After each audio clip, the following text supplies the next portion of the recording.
Well, hello, everybody. Good evening, good noon, good morning, good day, wherever, or good night, wherever you are. Welcome to this virtual conference co-hosted by the Institute of War and Peace Studies and Friedrich Ebert Stiftung, FES. It's a pleasure to be launching our policy brief series named A Road Untraveled.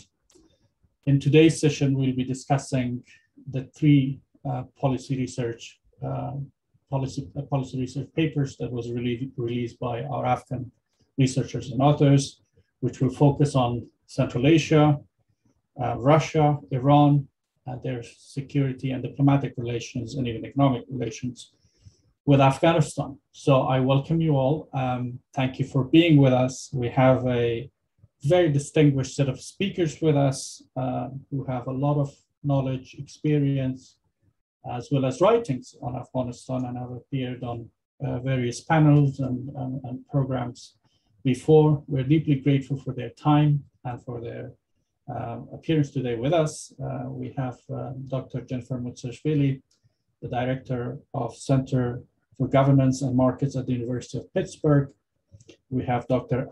Ali Fatullah Najat, affiliate researcher at the Center for Middle Eastern and North African Politics at the Free University of Berlin. We have Caroline Rose, senior analyst, Human Security Unit at the Newslines Unit. And we also have our researchers, of course, Afghan researchers who has contributed to this research and has written the papers. Mariam Jomi, who's a senior researcher and author at IWPS, Rajab Tayyib, who's the senior researcher and author at IWPS, and Alamuddin Rizwan, senior researcher and author at IWPS. Of course, we have a very distinguished director of the Friedrich Ebert Stiftung, Dr. Magdalena Kirchner, with us, who have years of experience on security and other issues in different organizations. I must say that due to time, I will suffice by just introducing them. Please go online, look at their bios. I cannot do justice by reading all those things in such short time. So what I would highly encourage is please go online and read the speakers' bios and as well as the authors. So with that, I will ask, I'll welcome you all, and I will ask Dr. Magdalena to give her welcoming remarks. Magdalena, over to you. Thank you so much, Tamim. Thank you, everyone. Thank you, speakers and attendees through Zoom and Facebook and Twitter. Bear with us while we will set everything up on social media. I think if the Afghanistan community has learned something this year, it's managing with disruptions, but I hope there are not so many ahead of us. I want to welcome you on behalf of FES to not the start, but like the peak of a project that Tamim Asay and IWPS and us started in the beginning of the year when we thought like what will be important for the future of Afghanistan. At that point, there was, of course, a lot of uncertainty, and it was clearly that the path would change. That's why we called it the road untraveled. To be honest, we did realize that the international environment of Afghanistan would change. We obviously all know, especially with the pictures that we see from Afghanistan these days, is that the dependence of Afghanistan, what happens around Afghanistan, is key for survival of the state at that point, but also for the society. So we looked in the first part of the project, we looked at Afghanistan's relations with the West, and some of the participants here had already helped us. But what we did, and what you see also today, is that we tried to really get young Afghan perspectives on this, to have papers written by Afghans, to get and also empower voices who do research inside the country and give us a different perspective than what we honestly hear from senior experts, from the people who look from outside to Afghanistan, who visit the country, but of course, obviously, are also much impressed by their own experience outside of the country. So we're really excited that we have this fantastic research team and what they did, and I think they deserve a lot between praises and a Nobel Prize for what they did after August 15th, and that is not, well, give up, especially not on their right to analyze and assess the situation around them, to ask questions and to conduct really excellent research. So our three researchers, Mariam, Rizwan and Taib, and of course Tamim, who was key for this, they reached out to many of you who are like listening now, who will be speaking with us, and try to solve this puzzle that I think everyone is like, yeah, breaking their minds around right now. How can we at the same time acknowledge the huge disruptions that we've seen in the past month, the fact that it wasn't a friendly takeover, the fact that institutions of foreign policy or bilateral relations are severely damaged, and a lot of international interlocutors have someone in the seat of power that they were not grown into cooperate with. But then the reality of the fact as it is right now, that even if you want to, the Taliban cannot be wished away. And there is a need, obviously, for addressing the questions, how could the Taliban be better, or at least successful, or at least not as destructive? That is a sensitive issue. I think we're very aware that this is an explorative stage, which is why we are excited that we have something written. You find the publications already in the past days, in the next days on our website, FES Afghanistan, and IWPS website. And we will hear for the first time actually live also from our from our researchers who conducted research. We go with the first batch today, and tomorrow we look at several other states. Today we start, as Tamim also said, with Russia, Central Asia, and Iran as like the northwestern neighborhood. I'm really excited that we have Jennifer, Caroline, and Ali with us, who are, I think, perfect counterparts and have already been supportive of the team. So this is quite an interesting dialogue that we honestly as FES did not have had before. So I talked a lot more than the 3 minutes that I was given by Tamim. So I will make this then short, ask you all to join the discussion, to read the papers, and to enjoy this dialogue with us, and of course, think with us so that we get out of the box that we're in these days. Thank you so much from FES, and Tamim, over to you. Thank you very much, Dr. Kirchner, for that opening up. Now we jump right into the speakers, and who else better than none other than Dr. Musolis. Dr. Musolis, over to you. You have 7 minutes, and please. Great. Thank you so much for the opportunity to join you here today. And I just want to say this is a huge honor to be included among this group of distinguished scholars, and especially among this group of these early career scholars who have done enormous work from Afghanistan during such a difficult time. And I just want to thank all of them personally, Mariam, Rajab, and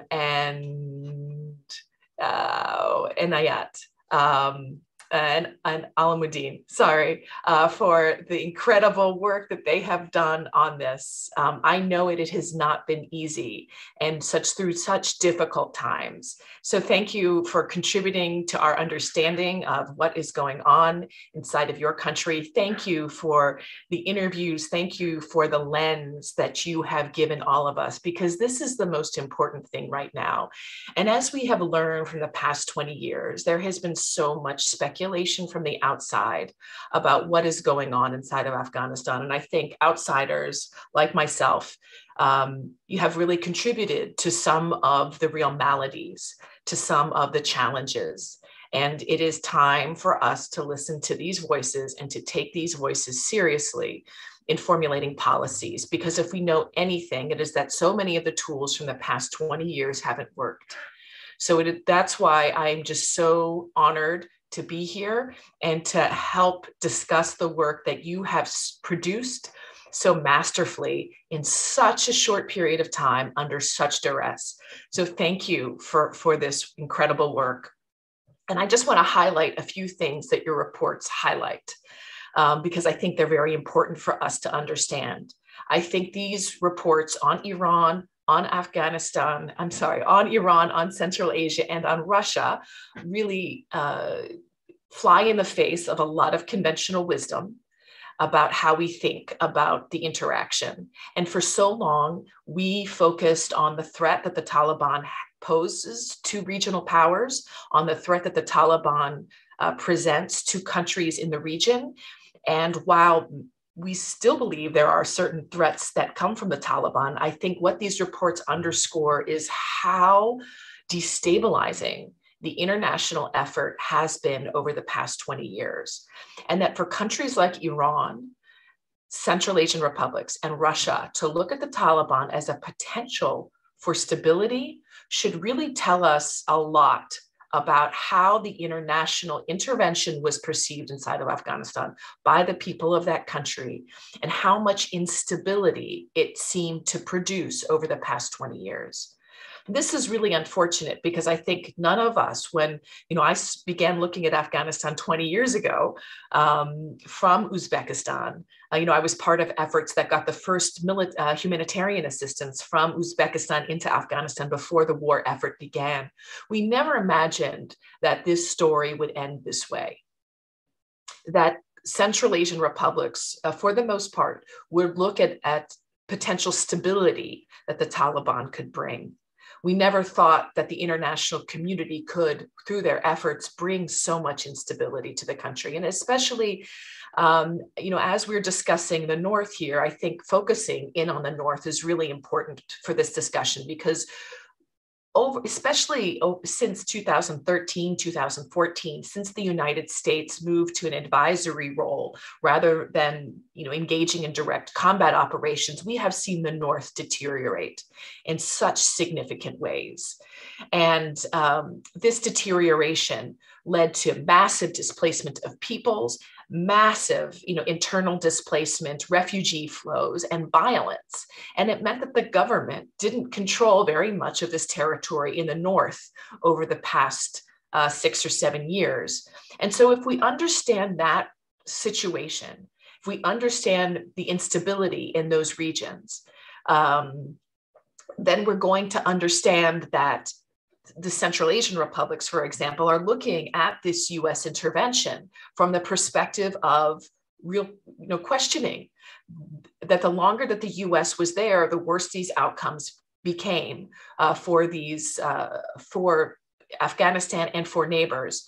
And so they're looking at the potential spillovers. And it seemed that although the United States was so concerned about terrorism, that the number of terrorist organizations in Afghanistan grew and blossomed under the watch of the United States during the United States presence.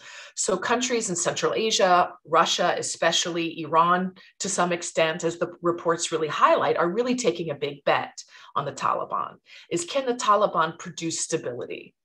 Can the Taliban really crack down on these different groups? Can they produce social and political order? Now, obviously, the Taliban are not going to do that through democracy and the kind of rule of law that we are accustomed to, especially thinking about inside of Afghanistan. But there's this hope that through sort of an iron fist, the Taliban can produce order, and that way these other countries, neighboring republics, will not have to worry about the mess that's created inside of Afghanistan. And so what this tells us, and I hope that when we look at these reports, we really think very, very carefully about all of this. We think about when we're comparing, of course, many in the United States are looking at the withdrawal of the United States, looking at the horrific evacuation scenes and saying, if only the United States had stayed, this wouldn't have happened. Surely, yes, Kabul would be in a very different situation, but we also have to consider the devastation that so many people saw in rural areas and what that brought and why neighboring countries who are rational, who do not like the ideology of the Taliban whatsoever. Like, we have to be very clear about that. It's not that they favor the Taliban. It's just that the international community's presence over these past 2 decades led to an enormous amount of instability, where you found fighters from Tajikistan going into northern Afghanistan, taking over districts and assassinating Afghan police officers. Right. And there are enormous worries about the spillover effects of this to their own republics. Russia who was very, very supportive of the United States efforts in the early years, for more than a decade, supported the United States.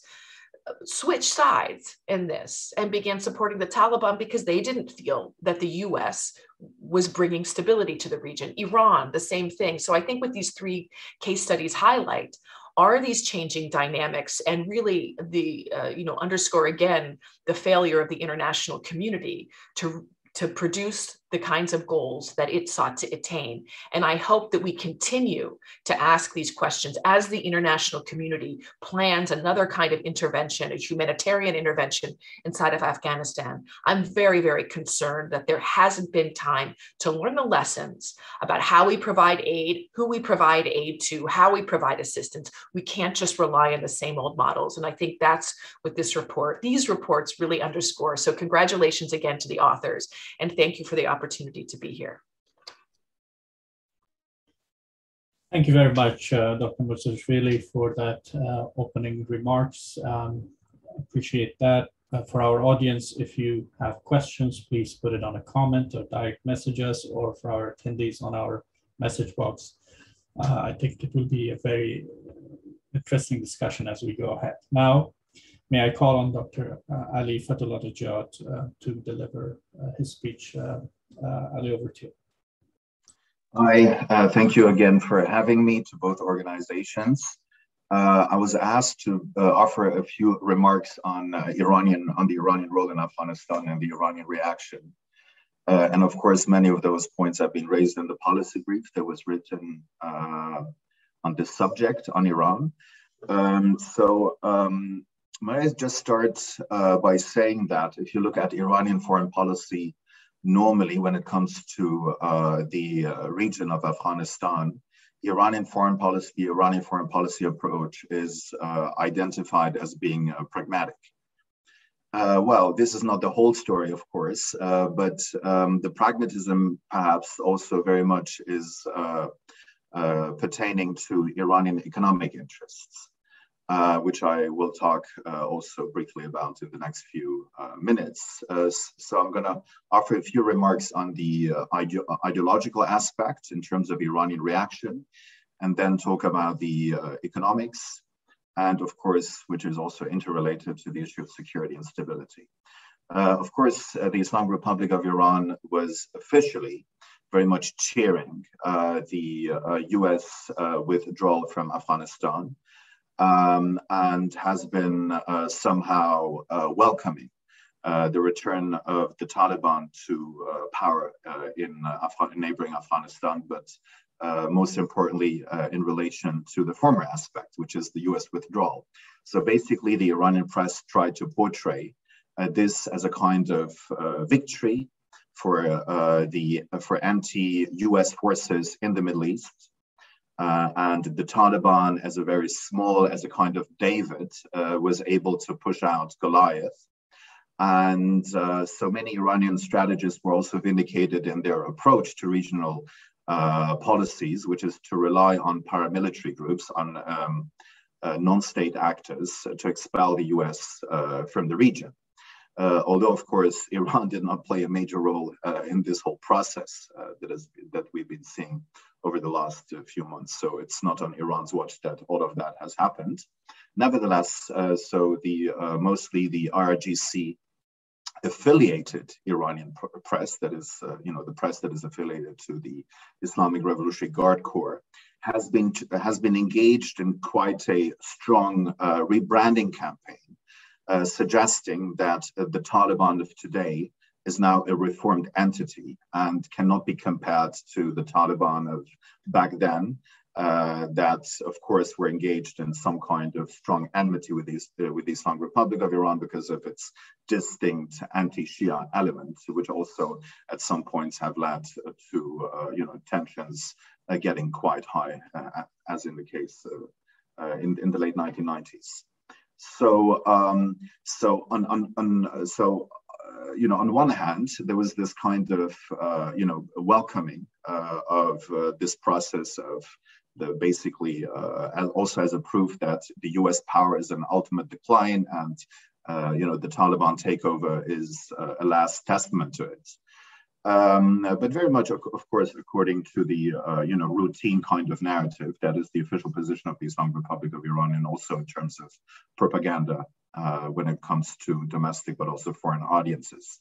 But on the other hand, we've seen also, an element of caution.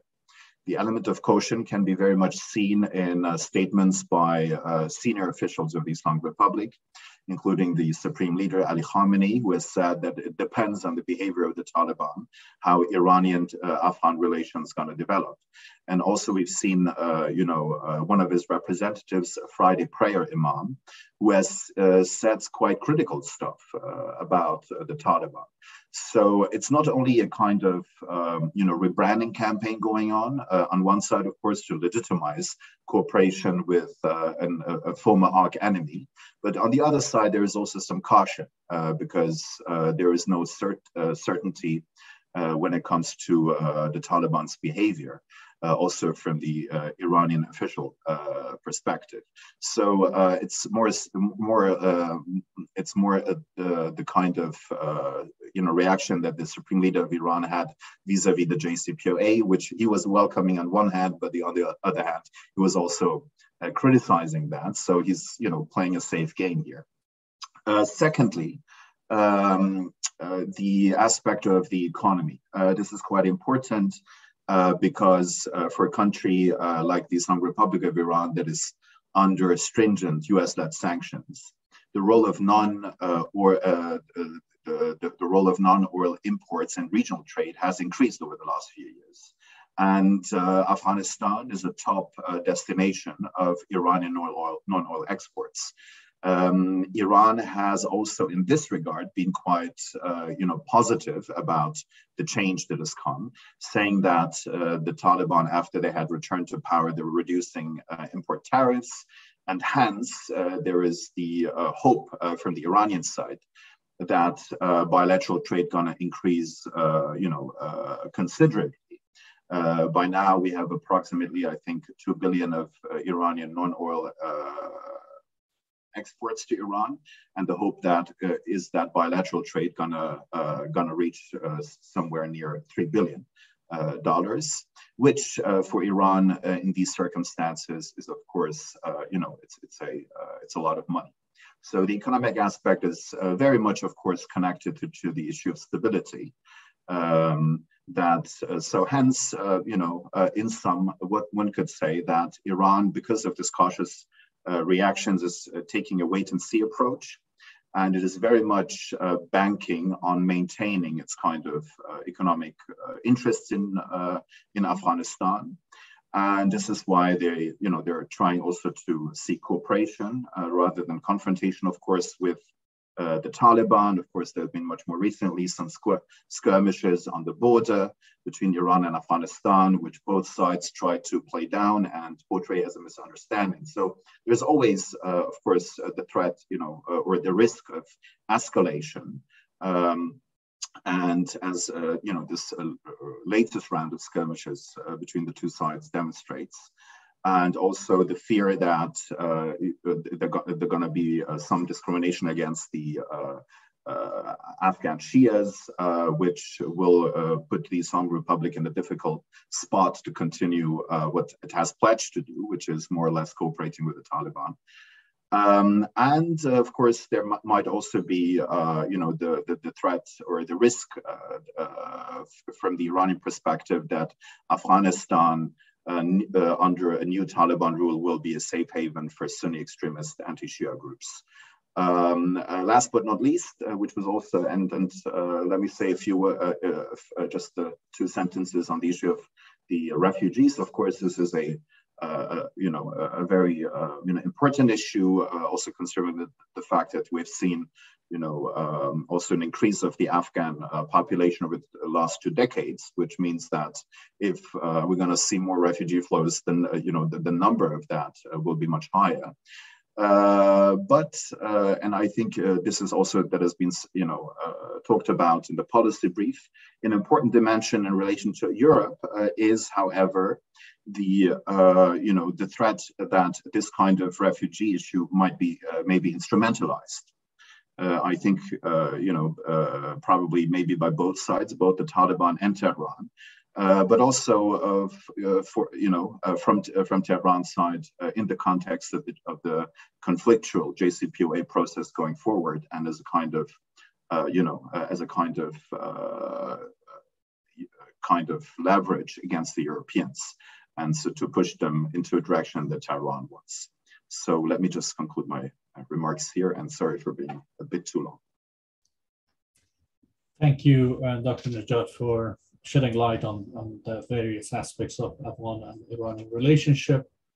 Of course, the next speaker we have, distinguished speaker, is Caroline Rose. Caroline, over to you, please. Yeah, thank you so much. Thank you so much to the Institute for War and Peace Studies, also, of course, to FES, and most importantly, to the authors of these three reports. I had the pleasure of reading them and learning from many of your insights. Miriam, Rajab, Imamuddin, and Anayat, really, I think that you guys did a fantastic job. And like Jen, I thank you for, given all of the obstacles that were ahead of you in writing this report. Thank you so much for providing this insight, sharing this with the world. 3 reports is quite impressive, and you guys covered a lot of ground. So thank you very much. And I'd like to highlight some of the points that were made in the report and some of the key takeaways that I have after reading them. One is, of course, that there won't be a proactive power in Afghanistan in the wake of withdrawal. This is more of a management issue rather than any kind of proactive external force trying to consolidate good governance, legitimacy, and security in the region. From what I've seen, it is largely neighboring powers trying to effectively manage insecurity, centered around a number of imperatives and constraints.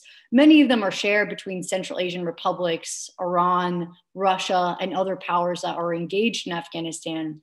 One, of course, is staving the overspill of direct conflict and violence, preventing the emboldenment of minority groups, organized fighting organizations. For some, renewed, or at least a change in Afghanistan represents a financial lifeline to resume trade ties, explore oil, increase their own cash flow. For others, it's very much stemming the illicit trade of opium and methamphetamine products and other narcotics into their borders. And then, of course, for many, it is reducing the noise, so to speak, of instability, encouraging a more friendly investment climate for outside economic powers to invest and economically engage. And then largely, it is preventing the emergence of a major regional power vacuum. But as the report denotes, it's not necessarily a matter of who is governing in Afghanistan, but rather that just governance exists and is exploitable enough to serve respective national interests. And I think that this is a very important point and something that I think is very hard to swallow in this analytical community, noting that while we do have partners in the region, each have respective national interests. And it is about engaging with whatever governmental system that exists in Afghanistan, not necessarily engaging with the Taliban. And with that, I think that human rights, freedom of expression, some of these essential elements that the United States and its partners have fought very hard for these last 20 years, they will be pushed under the rug. And I think that is something incredibly important and a key takeaway, after reading this report. But I also think it's very important that as we seek to understand and contextualize what happened these last 20 years, that we also consider the different imperatives that regional powers have in Afghanistan in the wake of withdrawal. They're very different than the United States. And I think that sometimes, people can conflate Central Asian imperatives as being very similar to that of the United States and to NATO. And that is not the case. And so I think that these reports are incredibly important while, of course, trying to forecast and understand what the next steps in Afghanistan will be What are the new rules of engagement? And what's the basic imperative and constraint structure with Central Asia, Russia, and Iran? And I'll keep it very brief at that. And thank you very much. Thank you very much, Caroline. Some very thought-provoking and I thought, ideas there. I really appreciate that insight. Now, if we will move on to the Q&A session, and I've got some prepared questions and 3-4 new questions which we got from our audience. So the first question is how, and I think it's probably a good question that could go to Jennifer, and then maybe Caroline can chip in as well, is how much Europe is concerned of the transit nature of Afghan refugees using Iran, Turkey, as well as some of the Central Asian states to create the chaos that was created, for example, in the Belarus-Poland border area, where Afghan refugees were basically instrumentalized by different other states against Europe. Jennifer and then Caroline, maybe you would like to pitch in there.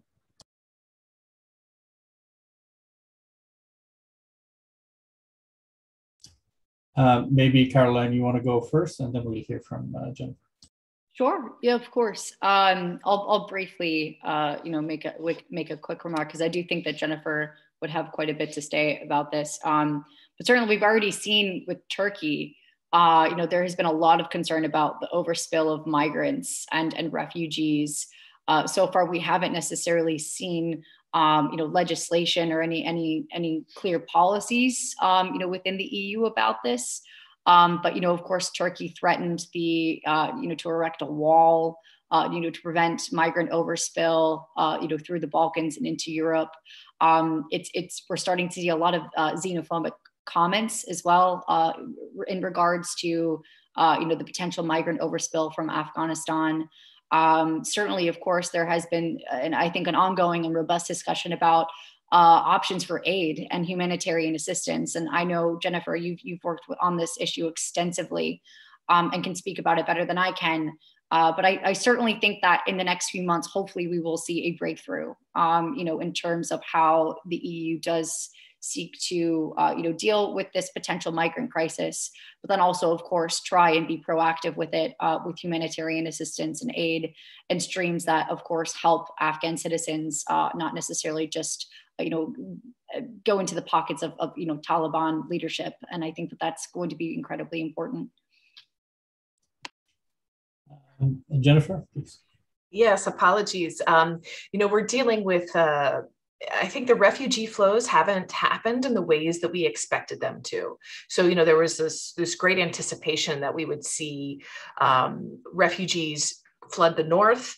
At one point, Tajikistan said 100,000 people would try to cross the border. Uzbekistan was very concerned. And, Turkmenistan has this incredibly porous border with Afghanistan that nobody seems to be interested in traveling through. And one of the reasons for that, is very important. Looking at the internal dynamics of these countries is Turkmenistan is experiencing almost a famine of its own. And this illustrates to us the fact that these famines, this hunger, these are political problems, and they cannot be solved through humanitarian assistance is going to provide some solution to this. But this is a political impasse, and we know that famines are the product of politics. They are not the product of, just natural conditions. Famines are rare, very rare. And if we look at where they happen in areas that are under very deep political contestation. Of course, the climate change issues and the drought that's affected Afghanistan has not helped this. But we haven't seen the flows to the north that I think many people anticipated. So as Caroline, beautifully said, that the main refugee flows, I think that Europe is concerned about is these flows to Europe through Iran. Would be very curious to hear Professor Fatullah Nejad say a little bit about this, about how Iran is grappling with this issue, but we haven't seen those flows. And in fact, because Afghans have been migrating for so many decades, Central Asia isn't really in the mind or the imagination of many.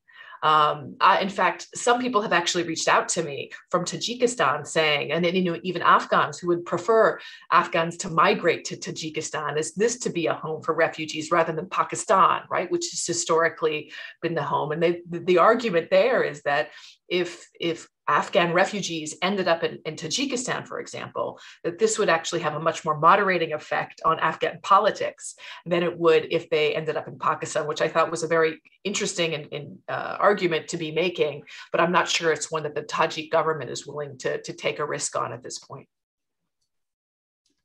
Thank you, Jennifer. So a question, maybe Dr.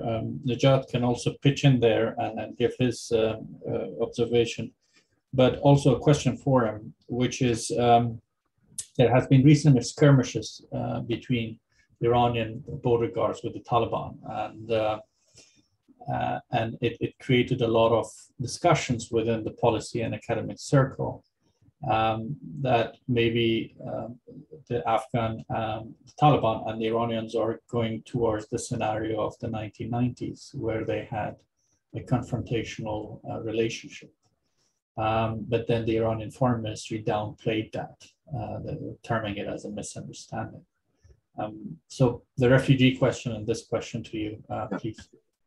Sure. I mean, on the letter, I basically said everything I know in my short presentation. There was also a denial by the Taliban side that it was also a misunderstanding. But I think, I didn't see any kind of real description of what was going on there. But you may always have the kind of problem within the Taliban structures that there might be elements who might engage in some kind of confrontation and might have more problems with the Iranian side than the current Taliban kind of approach. Secondly, on the refugee issues, of course, we have a long legacy of the small treatment of Afghan refugees in Iran, also in connection, of course, the Fatimian Brigade and the kind of fighters that Iran was sending to Syria. And now we've seen reports that, of new refugee flows, of course, into Iran, into Zahedan, which is the capital city of Sistan-e-Baluchistan province in the southeast of Iran, which is socioeconomically and politically probably the most deprived province of Iran because it's home to the Sunni population. That is somehow also discriminated against by the central government. So, all of that, of course, going to increase the kind of problems that we have in Iran. When it comes to the geography of refugees, of course, the Sistan-e-Baluchistan theater is quite, interesting because we've seen also processes of radicalization among Sunni Iranians because of the discrimination they have been facing over the years politically and socioeconomically. And this situation might be aggravated by now, by the new situation on the border with Afghanistan. But let me just add on the refugee stuff also. There are also a lot of, Iranians, refugees, flocking into Europe over the last few years, despite the kind of détente that we've been seeing in Iran-European relations. But the situation in Iran has not changed at all. So Iran is still among the top refugee producers, so to speak, for Europe. And so, so we have the multiplication of reasons for refugees to come from this region, actually, from every single country.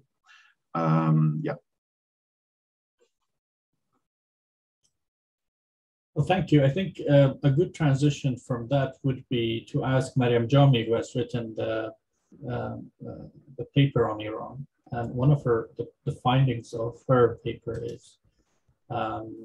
is border security and settling the issue of Afghan refugees in Iran.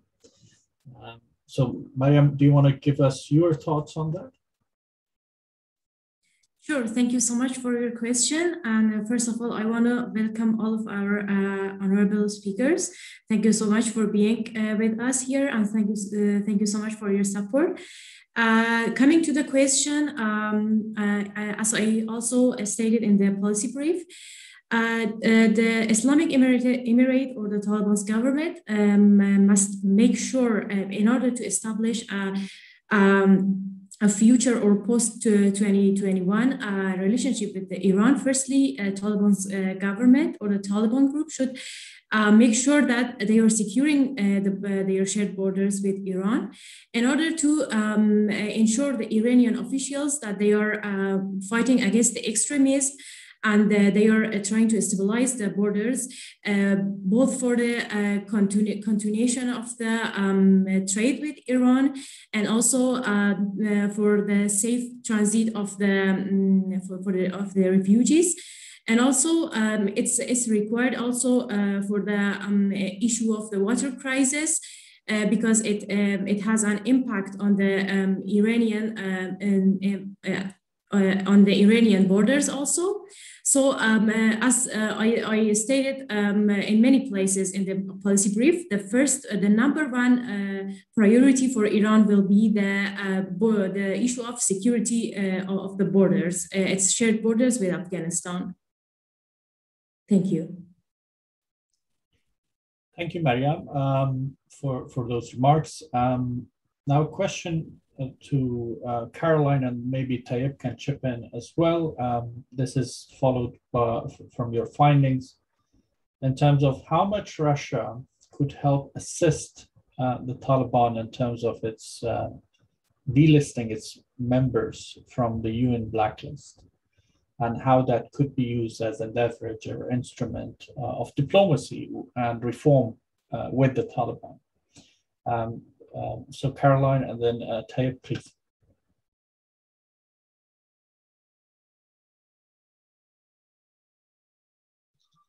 Maybe Tayyip, you want to go first? Yes. Thank you for your question, and I also would like to thank our speakers for joining us today, and also for speaking with us during the research and their useful insights. Yeah, for Russia and for Central Asia, also security remains one of the main problems given the situation in Afghanistan.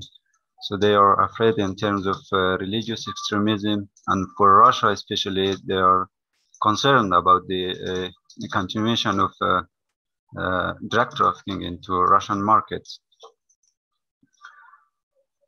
And Russia might try to help the government in Kabul with political support, as it already had hosted an international talks on Afghanistan, and in that talks, the participants and the Russian foreign minister, they insisted on formation of an inclusive government to avoid further chaos in Afghanistan. And they called for economic support to Afghanistan, because in post-withdrawal stage, Afghanistan faced with political and economic vacuum. And this absence of international support has created stability in terms of millions of people with empty stomach, which could fuel further insecurity in the future. So in that regard, if the Taliban remains on blacklist and they remain isolated, then there is a fear from the Russian and Central Asian perspectives that an isolated government could not be able to stabilize the country, and that would lead to further problems in the region. And another lesson that we have learned from these past 20 years and the withdrawal of the US and NATO forces from Afghanistan is that it might not be very useful to heavily rely on countries and on powers which are too far and cannot stay forever. Maybe instead it might be better to work with regional countries, maybe small, but they are always there, and it's practical to work with them. And we see that the Central Asian countries, especially Uzbekistan and Turkmenistan, they have started their economic initiatives with Afghanistan. We saw visits in the past months, and they have formed technical teams who are working to make the projects operationalized. So these projects will feel part of this economic vacuum, and that would help in terms of stability. And also we saw that Russia is working to drop the Taliban from its list of terrorist organization or insurgent organization. And it has also, President Putin has also said that he is working, or they are pushing forward or advocating for the UN to maybe work on or rethink about the Taliban members and the blacklist. And getting out the name from the blacklist might help the Taliban to sort of have better engagement with the world, with the countries, and that would eventually help in bringing more stability and also economic support to Afghanistan. Thank you. Thank you. Now that we have Caroline, so Caroline, the question was how much Russia can use the delisting, the UN delisting, as a leverage of diplomacy with the Taliban. I mean, Putin has also said, President Putin recently, that he's working on delisting the Taliban because Russian Supreme Court has also has Taliban in the Russian terrorist list. And he was quoted as saying that he's working to delist Taliban and called on the international community to unfreeze assets. So how much those are, I suppose, three instruments, which is the UN delisting, the Russian Supreme Court delisting, and then the calling for unfreezing of assets could help reform the Taliban, or as an instrument of diplomacy with the Taliban. Thank you. And once again, I'm so sorry about, I had a Wi-Fi outage, which is very rare, but decided to happen twice this morning. So thanks so much. And thank you for your patience. Regarding the delisting of the Taliban from an official designation of being a terrorist organization, I think that this certainly is a very important tool that Russia and also other external actors are certainly wielding in relation to Afghanistan, especially with trying to, in some cases, dangle this carrot and this incentive in front of the Taliban to try and reform its behavior. I think that certainly for Russia, in doing this, it would offer quite a bit of credibility and legitimacy to the Taliban, which is certainly why I think that they are prolonging such a promise and that they have been, quote unquote, working on this for quite a few months. In terms of the timing of how close I see this happening, certainly I don't necessarily see this happening immediately with Russia, as I think everyone is still trying to figure out and identify some of the more permanent patterns of Taliban governance and rule.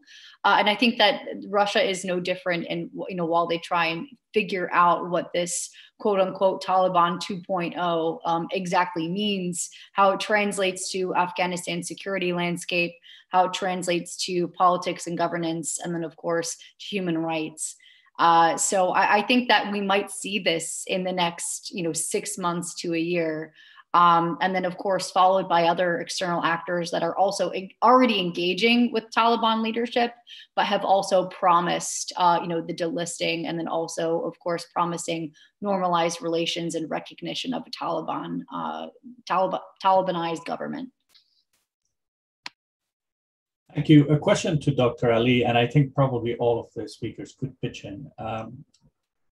Recently, senior analysts of Ukraine mentioned that Russia is using the Afghan withdrawal experience, as well as Iran, to discredit the United States, and basically, in a hybrid war, use it as a theater to engage, instrumentalize Afghan refugees and in various European borders, but also at the same time say, hey, we stood by our allies, the United States did not stand by its allies. And the chaos that ensued in Afghanistan is being used by both Iran and Russia as a tool. How much do you agree with that Afghanistan is becoming a part of a newer hybrid great game, if I could put it, the experience in Afghanistan by the Russians and the Iranians. So Dr. Ali, you and everyone else, if they want to pitch. Well, I can just reiterate what I said, that there is a real risk that the Iranians will instrumentalize the issue of refugees for their relations with Europe. This is what they've been constantly doing, also in terms of other Middle Eastern theaters of war and conflict over the last few years, also tabling the threat of the transfer of drugs. So, those two issues, drugs and refugees, will be something that the Iranians may use in order to put pressure upon the Europeans and to get concessions, some concessions in return for them to what, in terms of Iranian interests, which probably is going to be in terms of economic cooperation for Iran with the West, and especially with Europe. On Russia, I cannot really comment. Jennifer? Yeah, I just want to say, first of all, I think this is a very important point, but one thing we should underscore is those pictures that came out from Kabul. I know many of you were there, so these are not just pictures for you. This is life. You experienced this, but as the rest of the world saw it, this is what, Russia doesn't have to do much to discredit the United States in this regard. These pictures, these images took care of themselves. And so, in terms of US credibility, I think we already understand the answer to that question. Another really key point, and this sort of goes a little bit far afield of our discussion, but Russia's looking at Syria as well, and their experience in Syria, comparing it to the US experience in Afghanistan. And I think they're actually drawing strength from this, right? They have gotten this experience. They are very much involved in Syria. They see their intervention in Syria as quite successful, as bringing stability. And they contrast that with the US experience in Afghanistan. So I am though careful to draw too much on the experience, what's going on in Ukraine right now, and making too many connections with Afghanistan. Clearly, they see the United States in a real position of weakness for sure, with no real appetite to get involved in this kind of thing overseas, where so many people are questioning, American politicians are questioning the role of NATO. Why do we still have this alliance? So I think Russia is really taking advantage of this. I'm not convinced there's going to be a military intervention, although, we really need a crystal ball. I don't think any of us can read Putin's mind on this. But certainly he's using this as an opportunity to break down these alliances and have these discussions. Caroline, you want to pitch in? No, absolutely. I think that, the legacy of the United States in Afghanistan certainly is a motivational aspect, as well as certainly one that has been a successful narrative for many of its adversaries in the region, namely, of course, Russia. Jen mentioned those photos. Also, of course, just the fact that it was a 20-year intervention that tried its best to assert legitimacy and good governance and a relative state of security in the region, and it failed. And I think that narrative, combined with just such a messy withdrawal process, and in some cases an irresponsible withdrawal process, has certainly armed many U.S. adversaries and competitors with a lot of material for this narrative of, you don't necessarily need a very heavy intervention to enact stability and good governance in the region. And that's exactly what Russia is trying to enact. And to an extent, Iran as well. The United States is also withdrawing its forces in Iraq. They're contemplating reduction in Syria. And for Iran, this is also a big success as its IRGC and Quds forces try and continue to counter American presence. And so I think that certainly a lot of external powers recognize this win, so to speak, but at the same time recognize that there is an element of fragility here, that if they try and replicate the American playbook in Afghanistan or anywhere else in the region for that matter, that they could fall into that trap. And so I think that that's why we're seeing a degree of hesitation and caution from a number of powers. They're trying to balance some of their relationships with the Taliban, with other actors in the country. They're looking to trade and investment, political influence, of course, before military influence. They're exploring different types of options because I think that that memory and that legacy is incredibly powerful. You know, there is power in the American withdrawal and how it was enacted, and I think that will certainly, you know, remain in the memories of both external powers and, of course, Afghans themselves. Thank you. There's one more question, which I think is very interesting. So Steve Bannon, the famous Steve Bannon, the former President Trump senior strategist, there was a leak who was quoted that let's get out of Afghanistan and let it turn into a destabilizing Sunni state, Iraq also burning. And let Russia and Iran deal with it, and China as well. All the guys we are looking for, instead of doing the dirty laundry for them, let the Afghan problem be Afghanized and regionalized.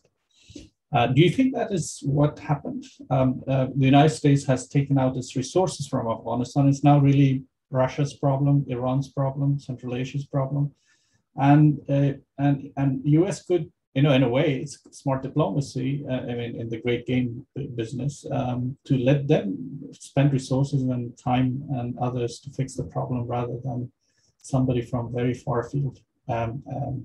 Anybody who's willing to take that question. So, Jennifer, Caroline, Ali. Caroline, you want to go? Sure. Yeah, I'm curious to hear the others and their remarks on this, because in my opinion, I think that this has been a narrative that has been constructed after the American withdrawal to try and justify the withdrawal and justify the fact that a 2 decades long intervention didn't work. And that this was essentially, you know, a tactic that the United States was employing to try and leave, quoting the dirty work to other regional powers. No doubt that, you know, Central Asian republics, Iran, regional powers are shouldering more of a burden, and they have more of a concern and an incentive in trying to stave instability. That is certainly true. That being said, I don't think this was the American strategy. I don't think this was something where, members of the National Security Council or the foreign policy apparatus decided one day, there's no better strategy than to leave this very difficult, protracted conflict to our adversaries to deal with rather than ourselves. Because I think at the end of the day, position, they do not have, an intelligence capabilities, over the horizon capability. The last question is the Daesh threat in Afghanistan. Possibly Iran is really concerned about the ISKP threat in Afghanistan and has been concerned for many years now, at least 4 or 5 last years that I was in the government or out observing it.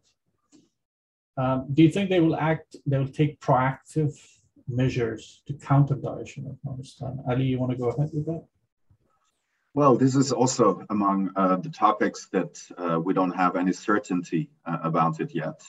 But what we know from the past is that Iran has been engaging with all kinds of groups, even those that were, according to mainstream analyses, arch enemies of Iran. So Iran over the last decades had occasionally always had relations with, be it Al-Qaeda, the Taliban, and also with IS, with the Islamic State. There is also speculation that there have been contacts. So what I would assume that, like in the past, that Iran has been entertaining all kinds of relationships with all kinds of actors within Afghanistan. So that they're going to try to do the same.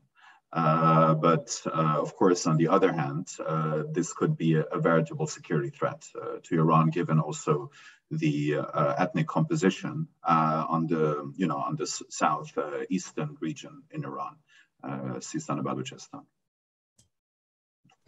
just a follow-up question. Do you think that you would see a possible Russian-Iranian partnership to counter Daesh in Iran, in Afghanistan, type like in Syria? Well, I mean, if such a threat materializes from Afghanistan, we can think of such a cooperation for sure. Caroline, and then Alamuddin. I think Alamuddin would be better to answer that. Thank you so much for your question, and I would like to thank you, our speakers, for joining us today. And also, it's a great pleasure to be among scholars like you.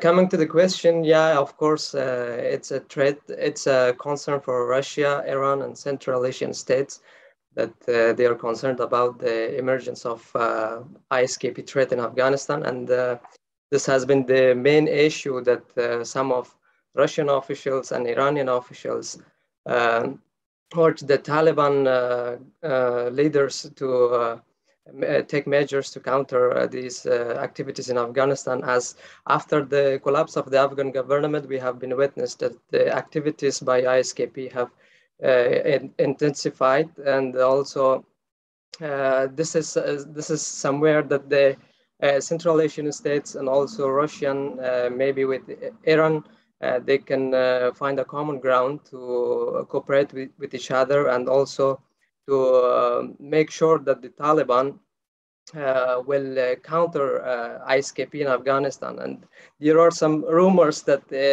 inside the Taliban, there are some groups and parts who have near cooperation with the ISKP. It's not certain yet, but of course, there will be some room for cooperation between regional countries to counter ISKP. Thank you. Thank you, Alamuddin. Okay, the last question is again on Iran, which I think it would be good to get Mariam and Rajab's take on it. How do you see the future of relationships between the Taliban and Iran as it is unfolding with the border crisis, as well as the rise of Daesh? So Mariam, first you, and then Rajab, you want to pitch in? Okay, so thank you so much for your question. And firstly, I should mention that there's Iran's the biggest fear at this time is Afghanistan's the Taliban's government, the structure of Taliban's government, which is it's somehow divided between Haqqanis and also Mullah Brothers network, and they have a fear towards the Haqqanis network because this network has historically mobilized Baluch minorities and has used them to fight against the Shias and also Hazaras, and also these Haqqanis network has also some antagonistic approach towards Shia and Hazara minority groups in Afghanistan, and this is something that particularly is related to Haqqanis network, and Murad Brothers side does not have such an approach. So firstly, the Taliban's government and Iranian officials must agree or must cooperate with each other for the Taliban to form an inclusive government, because there are statements that Iran is so disappointed with the Taliban's recent acts because they haven't appointed any of Iranian clients as the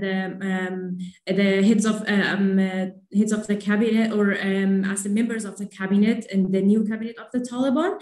So an issue that Iranian officials and the Taliban have to agree upon and also try to solve is the issue of the inclusive government.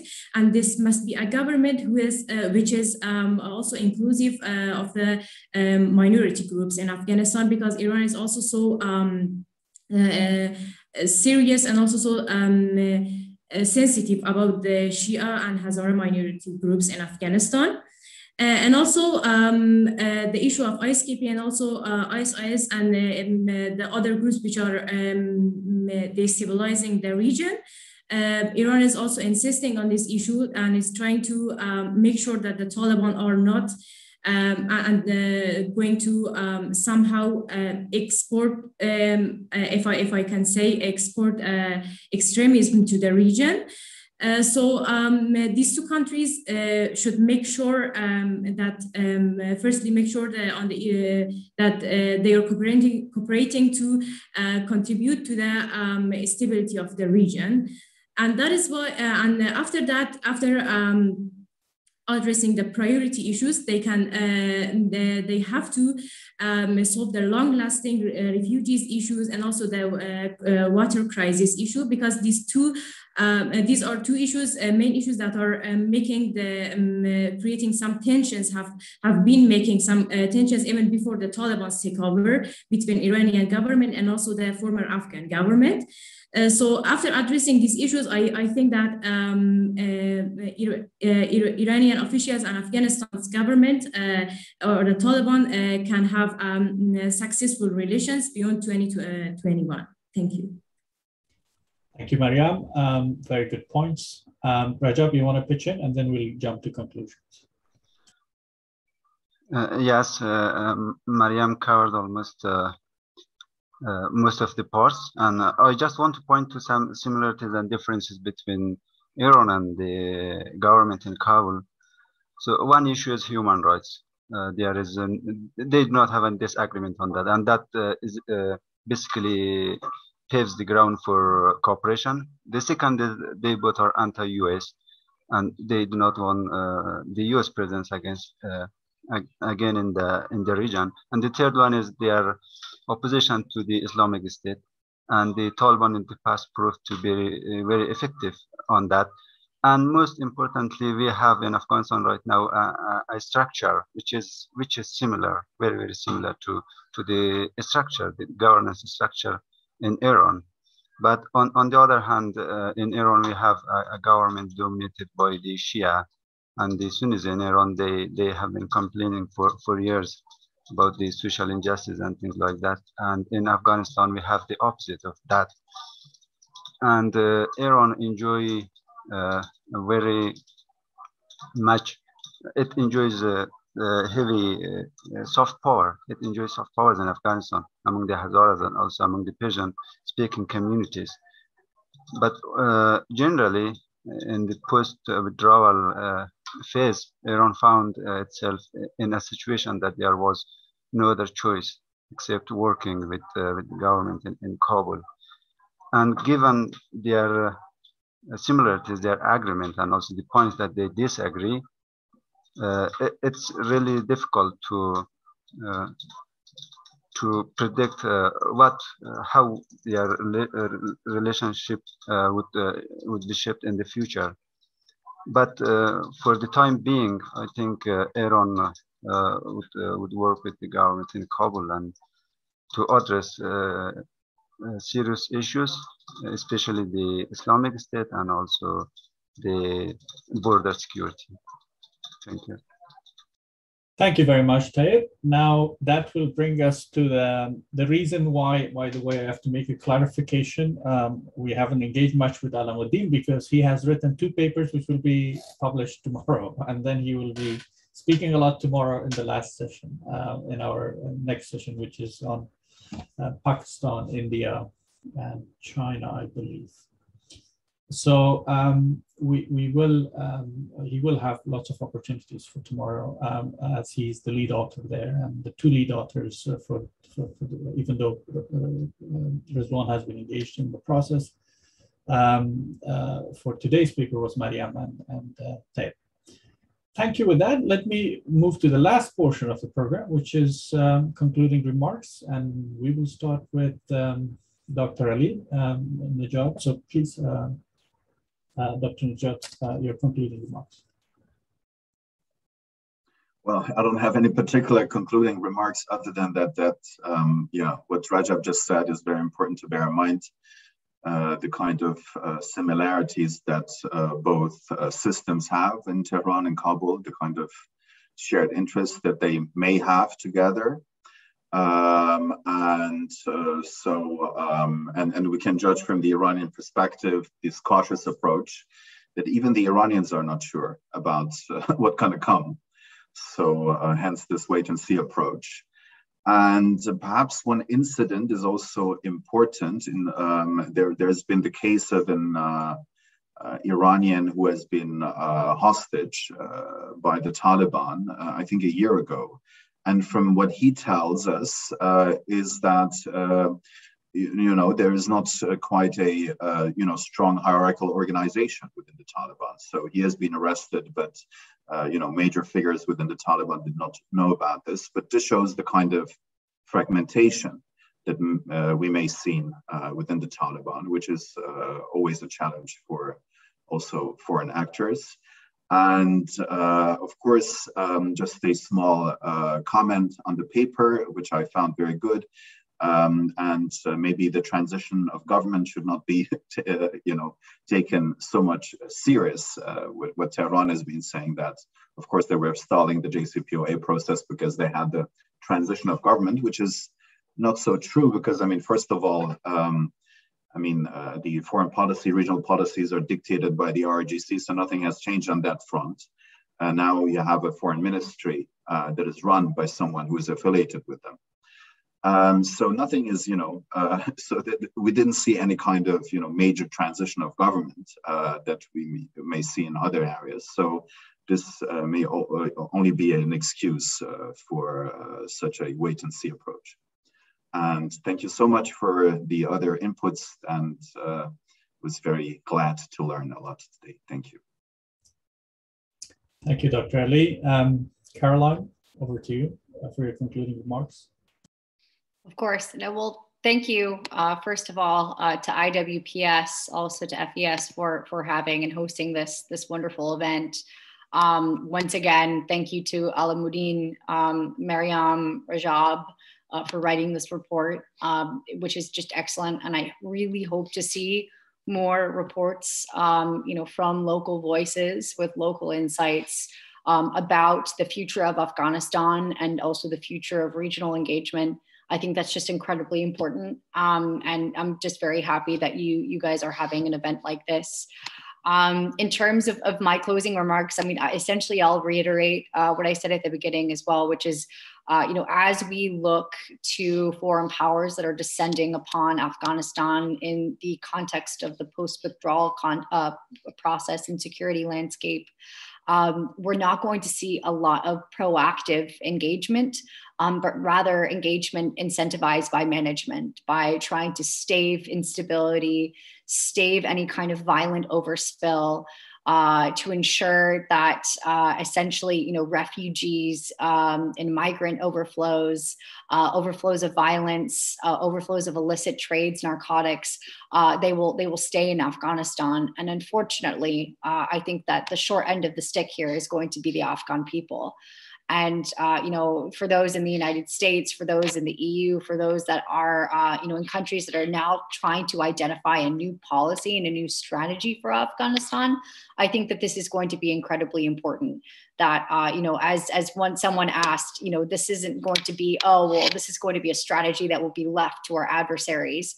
No, this is going to be a very disorderly process and a landscape that will disadvantage Afghan people very much. And so I hope that in the next few months and the next few years that we will be able to identify new spaces and opportunities for aid and assistance streams into Afghanistan, that we can identify how the Taliban behaves, its patterns of governance, and then identify ways that we can engage with competitors, adversaries, and of course, regional actors that have a stake in Afghanistan security and regional security.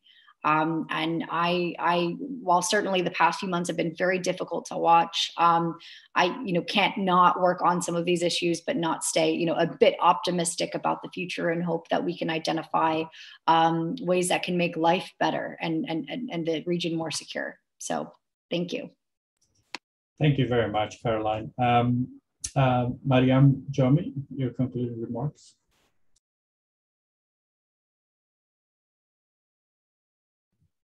Okay, thank you so much. One thing that I want to mention is that with regards to the security of the region and also the stabilization of the region, three regions or the three countries, I mean the five Central Asian republics, Iran and also Russia, have the same attitude. They are agreeing on this issue, and they sense the need for the stabilization of the region, but they have a different approach. For example, the approach of Central Asian republics is mostly economic. They are not so much engaged or so much bothered with the military or political aspect of the issue. However, Russia and Iran are more politically engaged with the issue, and they are trying to engage diplomatically and politically, but not militarily, because despite the fact that Russia is happy by the withdrawal of the US, but still it's trying to abstain from the direct military engagement in Afghanistan. And also, it's also so for Iran. Iran is just trying to make sure that it's not threatened by the newly formed Taliban's government. But the one point that is common for our three, if I can say, countries or the regions, is that they are all looking for a stable Afghanistan, because a stable Afghanistan would mean a stable region, and all of these countries want to make sure that they are safe. And they do not, and Afghanistan would not pose any threats to these countries and to their interests. Thank you so much. Thank you very much, Mariam, for those comments. Rajab, your concluding remarks, and with that we'll finish. Rajab, please. Yes, I do agree with what Mariam just mentioned. Security remains one of the key important issue for the regional countries, and they really do not want an unstable Afghanistan, because that would in one way or other will destabilize the region. For Central Asia, it means that disruption of economic and regional projects. For Iran, the threat of Islamic State will increase, and the same is for Russia, because it doesn't want its Central Asian backyard to be destabilized. So given the situation and the experience, especially for Russia and the withdrawal of the foreign forces, military engagement in Afghanistan cannot be predicted for the near future. And what this country can do for stability in Afghanistan is totally economic and political. The economic one is more real and practical with the Central Asian states, and Russia and Iran, they will be engaged more politically to stabilize Afghanistan. Yeah, thank you. Thank you very much, Rajab. Alamuddin, do you have any comments? And then we will finish. Please. Yes, to conclude, just I want to mention that even the Taliban says that they have, that Russia is one of maybe 3 or 4 countries that they have close relation with them, but here is China, Pakistan, and Qatar, who has more leverage than Russia in political terms in Afghanistan, and they have influence on Taliban. And in terms of economics, maybe Iran, Pakistan, and also China have more leverage on Taliban than Russia. So Russia still may continue to pursue influencing the future government in Afghanistan. That's all. Thanks. Well, we come to the end of this session. Thank you very, very much. I must say that Dr. Mutsashvili had to step out because she's helping an Afghan scholar with a congressional staffer to get a visa to come to the States. So I must tell that on her behalf, she had to leave, unfortunately, but we'll have her on future events. Let me thank you all very, very much, Dr. Fatullah Ali-Najat, Caroline Rose, Dr. Jennifer Mutsashvili, Mariam, Rajab, Alamuddin, for today, for your time, for your energy, and for your attention. We are a local, completely Afghan think tank, probably the only defense and security think tank in Afghanistan, which is run completely by Afghans. We still have presence. We work, we have researchers. Thank you for empowering the local voices. Thank you for all of your very kind comments. It really means a lot for us. We would continue our operations and our good work in an objective and a very fair and apolitical manner. We are an apolitical organization. We get fundings from foundations, and that's how we operate for researchers. So a big thank you for your time. We look forward to having you in future. And I think since Afghanistan is becoming into this, turning into this information black hole, it's really important to hear local voices, how Afghans perceive the region, their relations with the neighbors, how things are developing. And fortunately, we do have that space to operate. So a big thank you from our side to you, and thank you for your time. I hope to have you in our future events. Tomorrow we'll have another event similar, which will be moderated by Dr. Kirchner on the relationship on the southern and western, eastern neighbors of Afghanistan. And please tune in, and thank you again for all your time. I appreciate that. Have a great day, evening, night, wherever you are. Thank you.